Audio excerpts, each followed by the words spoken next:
నమస్కారం అండి. నా పేరు కళ్యాణి. ఈరోజు నేను సంజారెడ్డి గారిని కలిసిన. ఎలా అంటే ఆ తల్లి నన్ను ఎత్తుక్కుంటూ వచ్చింది.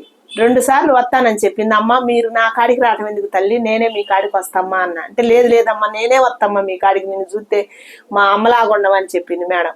చెప్పి 2 సార్లు ఫోన్ చేసి నా ప్రోగ్రాం వల్ల రావటం కుదరలేదు. మాట ఇచ్చినట్టు ఈరోజు ఆమె నన్ను ఎత్తుక్కుంటూ వచ్చి నన్ను కలిసి నా కాడ గంట సేపు కూర్చొని మంచి శబర అంతా మాట్లాడింది. ఆమె పడ్డ కష్టం, ఆమె ఎలా వచ్చింది పైకి, అవన్నీ చెప్పింది.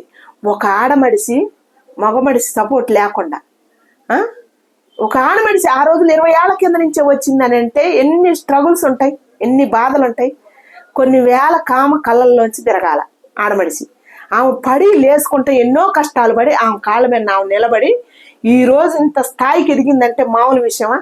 మన సంజారెడ్డి గారు మహిళ అయినా కూడా ఒక రాజకీయ నాయకురాలు అయింది. రాజకీయ నాయకురాలు కాకముందే ఆ తల్లి మదర్ ఫౌండేషన్ అని పెట్టి మహిళలకు ఎంతో సహాయం చేసింది. కుట్టు మిషన్లు ఇప్పించింది తాతల దగ్గర అడిగి.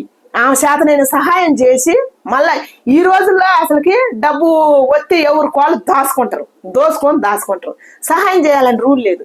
కానీ ఆమె సహాయం చేసింది. ఎంతమందికి సహాయం చేసింది? ఒంటరి మహిళలకి కుట్టు మిషన్లు ఇప్పించింది, చేతికి పెట్టుకునే మెహందీలు నేర్పించింది, మగ్గం వర్క్ నేర్పించింది, బ్యూటిషియన్ నేర్పిస్తుంది. ఆడవాళ్ళకి ఏ కష్టం రాకూడదు. ఏ సందుల్లోంచి గొంతుల్లోంచి ఏ టైం పడితే ఆ టైం పనుల కోసం పోయి వాళ్ళ డ్యూటీల నుంచి వచ్చేటప్పుడు ఏ తల్లికి ఏ అన్యాయం జరుగుద్దో అని చెప్పి ఆలోచించి ఇక్కడ మొత్తం ఆడవాళ్ళు వాళ్ళ స్వేచ్ఛకు వాళ్ళ పని వాళ్ళు చేసుకోవాలా, వాళ్ళ కాళ్ళ మీద వాళ్ళు నిలబడి వాళ్ళు సంపాదించుకోవాలి అని చెప్పి వాళ్ళ గౌరవానికి ఎటువంటి భంగం కలగకుండా అంత గొప్పగా ఆ రోజుల్లోనే ఆలోచించి ఆమె ప్రారంభించిందంటే ఎంత మంచి వ్యక్తి. ఏమని చూస్తే నాకు సూపర్ స్టార్ విజయశాంతి గారు గుర్తొస్తారనమాట. సంజారెడ్డి గారిని చూస్తే అంత ఆనందం అనిపించింది. ఆమె నా కాడికి వచ్చి గంట సేపు కూర్చొని, నేను కింద కూర్చుంటే నా పక్కన కూర్చుంటే అమ్మమ్మ వద్దు తల్లి నువ్వు ఏడు కూర్చోమ్మా నీకు కాళ్ళు నొప్పి అని చెప్పినా కూడా నా పక్కనే కూర్చుందామా. కూర్చొని ఎంత బాగా మాట్లాడింది ఆడవాళ్ళ గురించి, ఎన్ని చెప్పింది నాకు. ఇప్పుడు మగువ అని కూడా స్టార్ట్ చేస్తానమ్మా అని నేను చెప్పింది. చెయ్యి తల్లి, నీకు కాకపోతే ఎవరికి ఉంది అర్హత? ఆడవాళ్ళ కోసం ఇంత కష్టపడతాను నువ్వు. నీలాంటి నాయకురాలనే తీసుకోవాలి ప్రతి పార్టీ వాళ్ళైనా సరే. ఎందుకంటే ప్రజలకు సేవ చేసే గుణం అందరికి ఉండదండి. ఆవుకింది అంత చేసి ఆకాశం అంత చేసినవని చెప్పుకునే ఈ రోజుల్లో ఆకాశం అంత చేసి ఆవుకింది అంతేనమ్మా నేను చేసిందని చెప్పుకునే సంజారెడ్డి లాంటి వాళ్ళు ఎంతమంది అరుదుగా దొరుకుతారు ఈ మహిళలు. ఇలాంటి వాళ్ళు వీళ్ళు కదా హక్కుల గురించి పోరాడాల్సింది, వీళ్ళు కదా ఆడదాని స్వేచ్ఛ గురించి పోరాడాల్సింది. ఏమి ఆ రోజే నా స్వేచ్ఛ, నా హక్కులు, నా ఇష్టం వచ్చినట్టు నేను బతుకుతా, నాకు సొంత ఇల్లు కావాలని ఇవన్నీ అనుకుంటే ఇంతమంది లేడీస్కి ఉపాధి కలిగించిన తల్లి కాదు కదా. అయిద్దా? ఇంత కీర్తి గడించేదే? ఏమో చుట్టూ ఉన్న నలుగురు గురించి ఆలోచించింది. ఏమో ఆ ఒక్కదాని సంతోషం కోసం ఆలోచించలేదు. ఏం వల్ల నలుగురు బాగుపడాలి. ఇప్పుడు మనం ఏదైనా మాట్లాడుతుందంటే మన వల్ల నలుగురు బాగుపడాలి, చెడిపోవద్దు. మన వల్ల నలుగురు చెడిపోతానని కీర్తి మనకు రావద్దు. మన వల్ల నలుగురు బాగుపడితే మనకు సంతోషం, మన పిల్లలకు బాగుంటుంది. అది ఆలోచించింది మన సంజారెడ్డి గారు. అందుకే ఎంత కీర్తికి సంపాదించింది ఆమె, ఎంత కీర్తి గడించింది. అట్టాడి తల్లి నా కాడికి వచ్చిందంటే నాకెంత ఆనందం.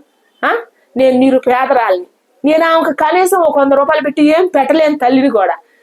అట్టాడిది ఆమె స్థాయిని కూడా మర్చిపోయి నా కాడికి వచ్చి నా పక్కన కూర్చొని మాట్లాడుతుంటే ఎంత ఆనందం అనిపించింది. ఎట్టాటి నాయకురాలు దొరుకుతారా? పార్టీకి దొరకరు. సేవ చేసే మహిళా మనులకు కూడా ఎట్టాటి తల్లిని చూసి ఇంప్రెషన్ కావాలి. నాకు ఇంకా అనిపించింది నా తల్లి నీ కాడికి నువ్వు ఎక్కడ పెట్టినా నేను వస్తానని చెప్పిన. ఎట్టాటి తల్లిని చూసి అసలు నేను ఫస్ట్ అనుసూయ గారి థ్యాంక్స్ చెప్పాలా. ఎందుకంటే తల్లి నీ వల్లనే సంజారెడ్డి గారు బయటకు వచ్చాను.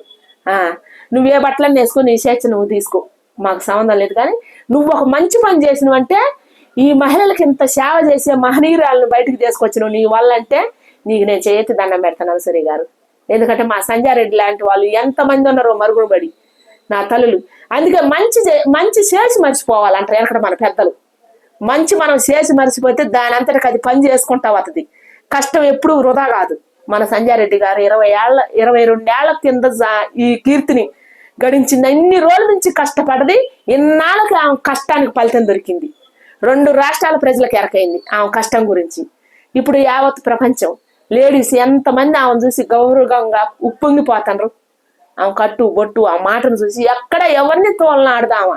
మాట్లాడుద్ది అంతే, మాట్లాడితే చెప్పుతో కొట్టినట్టు మాట్లాడుద్ది. అందుకని మన సంజారెడ్డి గారిని చూసి మనలాంటి వాళ్ళు చాలా మంది నేర్చుకోవాలా. ఆమె చేసే కార్యక్రమాలలో మనం కూడా తలా ఒక చెయ్యి వేయాలి మన చేతనైన కాడికి. ఆమెకు అండగా ఉందామండి. మహిళల తరపున, మన సంజారెడ్డి గారి తరపున నేను చెబుతున్నా. నమస్కారం తల్లి.